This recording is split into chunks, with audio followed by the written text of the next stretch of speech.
말씀이 있는 교회, 그 말씀 전하는 교회, 말씀대로 살아가는 교회, 말씀의 빛 교회.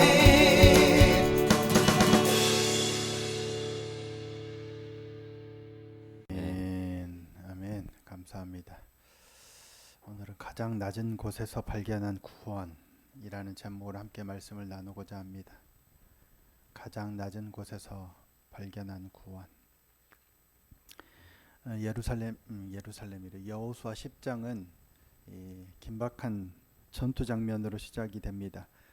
예루살렘 왕 아도니 세덱을 필두로 해서 가나안 지역에 아모리 족속 5왕이 연합해서 기브온을 치려고 올라갑니다. 네. 이유가 뭔지 혹시 아세요? 기브온이 이스라엘과 화친했기 때문입니다. 기브온도 가나안에 속한 가나안 족속의 성읍이었어요. 더구나 큰 성읍이었어요. 그런데 이스라엘이 여리고를 물리치고 아이를 물리치고 그렇게 자기들을 또 진멸하러 온다는 소식을 듣고 속이고 이스라엘과 조약을 맺고 화친을 했죠. 그 소식을 듣고 예루살렘 왕과 연합군이 기브온을 치러 올라가는 건 정당해 보입니다. 그들은 사실은 이스라엘과 맞서 싸우려고 했어요. 왜냐하면 이스라엘이 가나안을 정복하러 오는 정복군이었기 때문에 가나안 지역에 사는 왕들은 함께 연합해서 이스라엘과 싸우는 게 맞죠. 그러려고 했어요. 자, 여호수아서 9장 1절 2절 말씀입니다. 2일 후에 요단 서쪽 산지와 평지와 레바논 앞 대연안에 있는 헷사람과 아모리 사람과 가나안 사람과 브리스 사람과 휘 사람과 여부스 사람의 모든 왕들이 이 일을 듣고 모여서 일심으로 여호수아와 이스라엘에 맞서서 싸우려 하더라. 여리고와 아이성이 무너졌다는 소식을 듣고 이스라엘과 맞서 싸우려고 한 거예요. 그래서 연합군을 형성한 거예요. 야, 우리끼리는 대적하기 힘들겠다. 우리 다 모여서 한번 싸워보자 라고 했는데 제법 큰 성이었던 기브온이 뭐 한 거예요? 배신 때린 거예요. 지만 살겠다고 쪼르렁 이스라엘에 가서 속여가지고 조약을 맺고 화친해버린 거예요. 그러니까 우리 입장에서는 예루살렘하고 이 연합군 입장에서는 배신자예요. 연합해도 이스라엘을 이길까 말까인데 우리 중에 꽤 큰 성이 떨어져 나가서 저편에 가버리면 이스라엘도 밉겠지만 얘들이 훨씬 미운 거예요. 그래서 그들은 응징받아야 했죠. 그래서 기브온을 치려고 먼저 올라간 거예요. 그러니까 이스라엘을 대적하기 전에 배신자 기브온을 먼저 없애야 되겠는 거예요. 그렇게 치러 올라갔죠. 그랬더니 기브온이 놀랬죠. 위급함에 처하니까 여호수아에게 달려간 거예요. 길갈에 있는 이스라엘에게 달려가서 우리 위험하게 됐으니까 좀 도와달라라고 요청한 겁니다. 자, 그게 6절입니다. 기브온 사람들이 길갈 진영에 사람을 보내어 여호수아에게 전하되 당신의 종들 돕기를 더디게 하지 마시고 속히 우리에게 올라와 우리를 구하소서. 산지에 거주하는 아모리 사람의 왕들이 다 모여 우리를 치나이다 하매. 그들의 외침은 절박했죠. 어떻게 살아보려고 이스라엘에게 붙은 건데 이스라엘에게 붙었더니 오히려 이제 아모리 족속의 왕들이 자신들을 죽이려고 하는 거예요. 이제는 이스라엘 편에 서서 저들이 공격하니까 이스라엘에게 도움을 요청할 수밖에 없어요. 그래서 급히 가서 우리를 좀 살려달라 도와달라라고 간청하니까 이스라엘이 어떻게 반응해요? 자, 7절입니다. 여호수아가 모든 군사와 용사와 더불어 길갈에서 올라가니라. 기브온의 요청을 받아들였어요. 그래서 모든 군사와 용사를 다 모아서 기브온을 구하려고 올라간 거예요. 근데 사실 이게 조금 의문이 드는 상황이에요. 왜냐하면 기브온이 이스라엘을 속여서 조약을 맺고 화친을 맺게 된 거잖아요. 원래는 하나님이 이스라엘 백성에게 가나안 모든 족속을 진멸하라고 명하셨어요. 그래서 모든 가나안 사람들 다 죽여야 돼요. 그런데 그들이 거짓으로 속여서 조약을 맺은 거잖아요. 그런데 여호수아 입장에서는 어때요?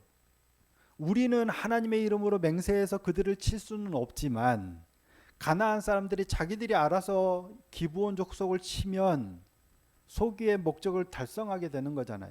우리는 하나님의 이름으로 이 언약을 맺고 맹세했기 때문에 저들을 치지는 못해요. 하나님의 명예 때문에. 하지만 우리는 못하지만 자기들끼리 죽인다면 잘된 거잖아요. 어차피 가나안 족속을 다 쳐야 되니까. 그렇게 생각할 수도 있는데 여호수아는 그러지 않았어요. 즉시 군사를 다 모아가지고 기브온을 구하러 올라가서 그 왕들과 전쟁을 하게 되는 거예요. 그 전쟁을 기록한 게 오늘 본문이잖아요. 근데 여호수아는 왜 그랬을까요? 그냥 가만히 내버려둬도 될 것 같은데 즉시로 그들을 도우러 올라간 거예요. 첫째는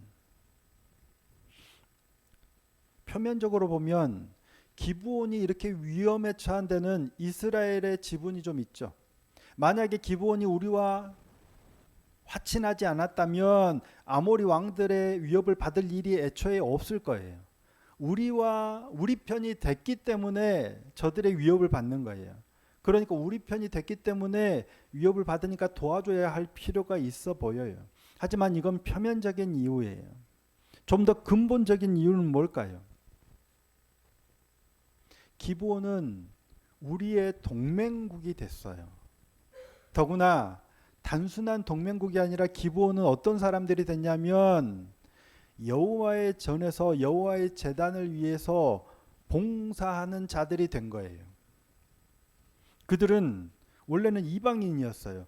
진멸해야 할 대상이었지만 속였든 어쨌든 거짓말이 됐든 어쨌든 와가지고 살려달라고 해서 조약을 맺고 목숨을 구하게 됐을 뿐만 아니라 여호와의 제단을 위해서 나무를 패고 물을 깃는 사람들이 된 거예요. 그러니까 가장 낮은 자리였지만 그들이 하나님의 성전에서 일하는 직무를 맡게 된 거예요. 사실 기브온의 입장에서는 그들의 신분이 급전직하한 것처럼 보일 수도 있죠. 성경에도 큰 성읍이었어요. 왕도와 같은 성읍이었어요. 용맹스러운 군사들이었어요. 잘 나가는 사람들이었는데 이스라엘에게 가서 스스로 굴복해서 나무 패고 물 깃는 자들이 된 거예요. 그러니까 자유로운 왕국에서 굴종적인 어떤 노예의 신분으로 전락해버린 거예요. 이게 좋은 거예요, 나쁜 거예요? 표면적으로 보면 망한 거죠. 하지만 그들이 한 일은 단순한 허드렛 일이 아니라고요. 여호와의 제단을 위하여 수행되는 거룩한 봉사였습니다. 여호수아서 9장 27절입니다. 함께 한번 읽어볼까요? 9장 27절입니다. 시작. 그날에 여호수아가 그들을 여호와께서 택하신 곳에서 회중을 위하여 여호와의 제단을 위하여 나무를 패며 물을 깃는 자들로 삼았더니 오늘까지 이르니라. 이방인의 신분으로 진멸당할 위기였다가 비록 거짓으로 속이긴 했지만 어쩌면 나무 패고 물 깃는 가장 낮은 직분, 노예와 같은 신분이 되었을지 모르지만 그들이 지금 뭐 한 거예요? 하나님의 성전에서 봉사하는 엄청난 직분을 받게 된 거예요. 이거는 시편 84편 10절의 고백이 기브온을 통해서 실현된 걸로 보여요. 악인의 장막에 사는 것보다 내 하나님의 성전 문지기로 있는 것이 좋사오니. 자, 시편 84편 10절입니다. 주의 궁정에서의 한날이 다른 곳에서의 첫날보다 나은즉 악인의 장막에 사는 것보다 내 하나님의 성전 문지기로 있는 것이 좋사오니. 물론 다른 시인의 고백이지만 이게 현실화된 게 기브온 족속의 말이에요.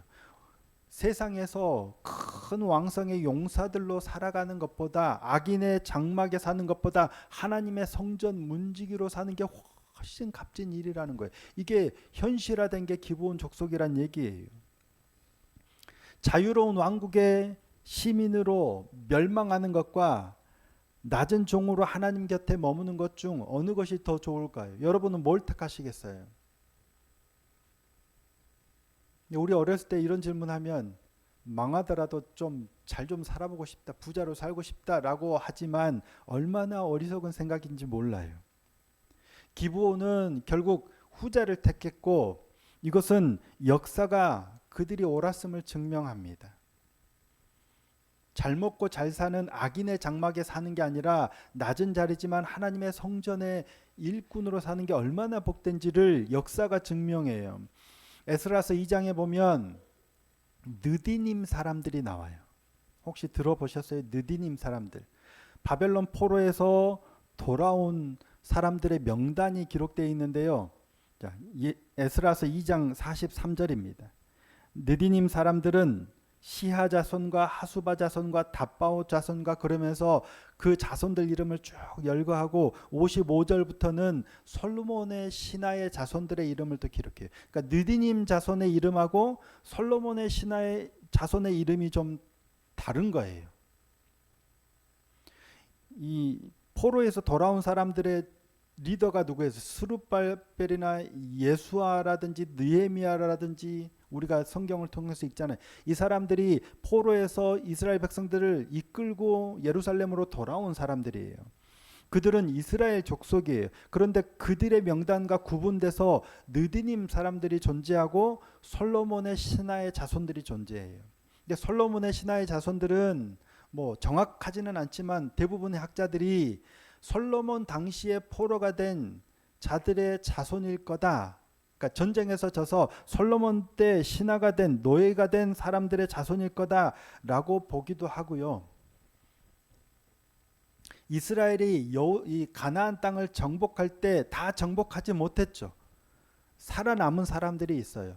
그들의 자손, 그들이 나중에 이스라엘이 강해진 후에 노예와 종과 같은 역할을 하죠.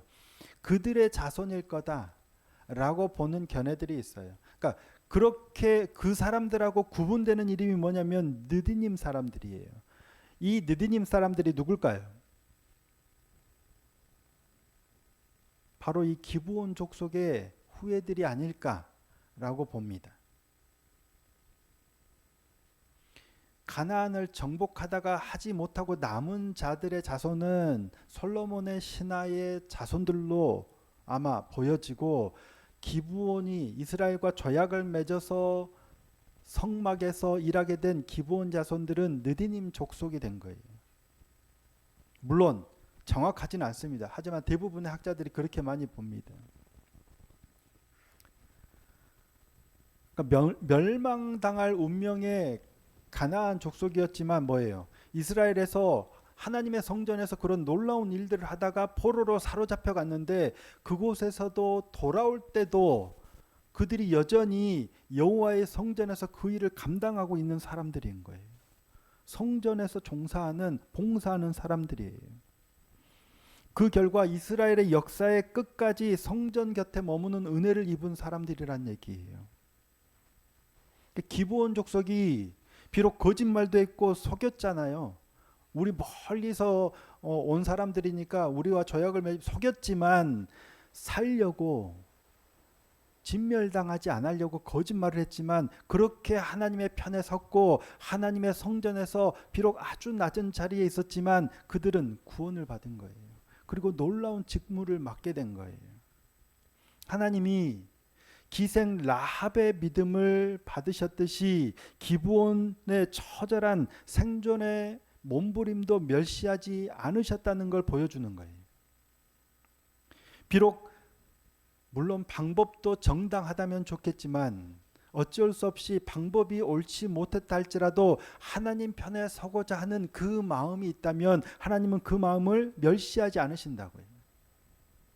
그리고 지금은 비록 아주 낮은 자리에 위치한 것처럼 보이지만 그게 그저 굴종이 아니고요, 멸망이 아니고요, 놀라운 하나님의 은혜라는 것을 보여주는 게 기브온 족속이에요. 이 사실을 보여주는 이 기브온 족속이 보여주는 게 뭐냐면 예수 그리스도를 통한 우리의 구원. 예수님이 이 땅에 오셔서 우리를 구원하실 때 저와 여러분이 아주 탁월하고 뛰어나고 능력이 있고 정의롭고 공의롭고 하나님 말씀 잘 들어서 구원을 받나요? 아니면 제발 좀 살려달라고 믿을 테니까, 하나님 믿으니까, 예수님 믿으니까 우리 좀 살려달라고, 그래서 구원함을 받는 건가요?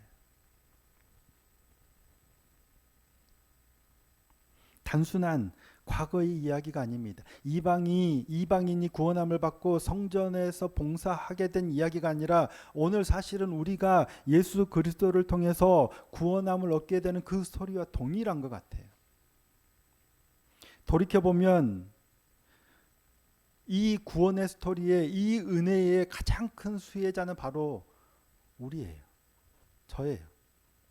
만약에 정상적인 방법과 절차만 허용됐다면 우리가 그리스도인이 될 수 있었을까요? 저는 이미 망해도 수없이 망했고 목사가 되지도 못했을 거예요. 우리도 역시 기브온처럼 불완전한 방법으로 불완전한 길을 걷고 때로는 절박한 몸부림으로 그냥 몸부림을 쳐요. 그런데 하나님은 그 몸부림을 멸시하지 않으시고 우리를 구원하세요. 그리고 성전을 섬기는 자로 삼으시는 거예요. 목사만 성전을 섬기는 게 아니에요. 우리 모두를 성전을 섬기는 자로 삼으신 거예요. 기브온이 나무를 패고 물을 깃는 가장 낮은 자리에서 구원을 발견했듯이 우리 역시 가장 낮은 자리에서 하나님의 은혜를 경험하게 된 줄로 믿습니다. 우리가 잘 나갈 때 하나님을 발견하고 하나님 감사합니다 하게 될까요? 우리가 고난 가운데서 어려움 중에서 하나님이 손길을 내미실 때 감사하고 은혜를 깨닫게 될까요? 어느 쪽이에요? 희한하게 우리를 잘 되게 하시고 높은 자리로 올려주실 때 우리가 하나님을 발견하고 하나님 품에 안기고 하나님께 영광을 돌릴 것 같은데 전혀 그렇지 않더라고요. 오히려 가장 낮은 자리에서 몸부림칠 때 주님이 우리를 부르시고 우리를 건져주시는 그 순간 놀라운 은혜를 누리잖아요. 그렇게 하나님께서 기브온을 택하시고 지키셨듯 그 하나님께서 오늘 우리도 지키시는 줄 믿습니다. 그것이 은혜입니다. 그런데 그 은혜가 결코 작지 않습니다. 탁월한 믿음이 좋은 사람들을 위해서만 하나님께서 그렇게 놀랍게 일하시는 게 아니란 얘기예요. 여호수아와 이스라엘 백성들이 올라오죠. 그리고 아모리 족속의 연합군들하고 전쟁을 치러요. 그런데 그 전쟁의 양상이 어떻게 가요? 뭐 하나님이 다 하시죠. 그런데 야살의 책에 뭐라고 기록돼요? 해가 머물고 달이 멈추게 하신 거예요. 13절입니다. 태양이 머물고 달이 멈추기를 백성이 그 대적에게 원수를 갚기까지 하였느니라. 야살의 책에 태양이 중천에 머물러서 거의 종일토록 속히 내려가지 아니하였다고 기록되지 아니하였느냐. 이전에도 이런 일이 없었고 이후에도 이런 일이 없어요. 전쟁을 하는데 대적을 치는데 태양이 머물고 달이 멈춰서 이 하루가 빨리 안 지나가고 아주 천천히 대적을 다 물리칠 때까지 그렇게 하나님이 시간을 잡아두셨다는 거예요. 누구를 위해서? 기브온을 위해서예요. 물론 이스라엘이 대적들을 물리치는 거지만 지금 이스라엘이 여호수아가 왜 올라갔냐면 기브온을 구하기 위해서 올라간 전쟁이에요. 근데 하나님께서 이처럼 놀라운 이전에도 없었고 이후에도 없는 이런 놀라운 방법으로 그 전쟁에 승리하게 하셨다고요. 우리를 위해 일하실 때도 마찬가지입니다. 너는 좀 비리비리하니까, 너는 말도 잘 안 들었으니까 너 같은 자를 위해서 나는 조금만 할 거야가 아니란 얘기예요. 하나님은 우리를 위해서 일하실 때도 이렇게 일하세요. 얼마나 우리가 상상하지 못했던 방법으로 상상하지 못했던 그런 사람들을 통해서 역사하시는데 얼마나 크게 놀랍게 역사하시는지. 이게 우리 하나님의 은혜요, 우리 하나님의 사랑인 줄로 믿습니다. 우리가 말씀 앞에 서고 기도를 통해서 누려야 할 게 바로 이겁니다. 우리 하나님을 바로 알고 하나님이 우리를 얼마나 사랑하시는지를 아는 거예요. 기브온이 그저 살려고, 기브온은 그저 살려고 그렇게 했던 거잖아요. 그런데 하나님은 그걸 보시고 멸시하지 않으시고 그들을 영원히 하나님의 성전에서 섬기는 자로 삼으시고 이처럼 놀라운 은혜로 이끌어 가시는 거예요. 저와 여러분이 하나님을 잘 알고 잘 믿고 잘 섬기면 좋겠지만 설령 그렇지 못할다 할지라도 그저 살려고 하나님께 나아가면 이처럼 놀라운 은혜로 우리를 붙드시고 건지시고 성전의 봉사자로 삼으실 줄 믿습니다. 우리보다 우리를 더 사랑하시기 때문입니다. 그 하나님의 사랑 안에서 더 깊이 하나님의 사랑을 깨닫고 누리는 주의 자녀가 다 되시기를 예수님의 이름으로 축복합니다. 자, 이 시간 말씀을 기억하시면서 찬양하시고 준비한 예물 올려드리겠습니다.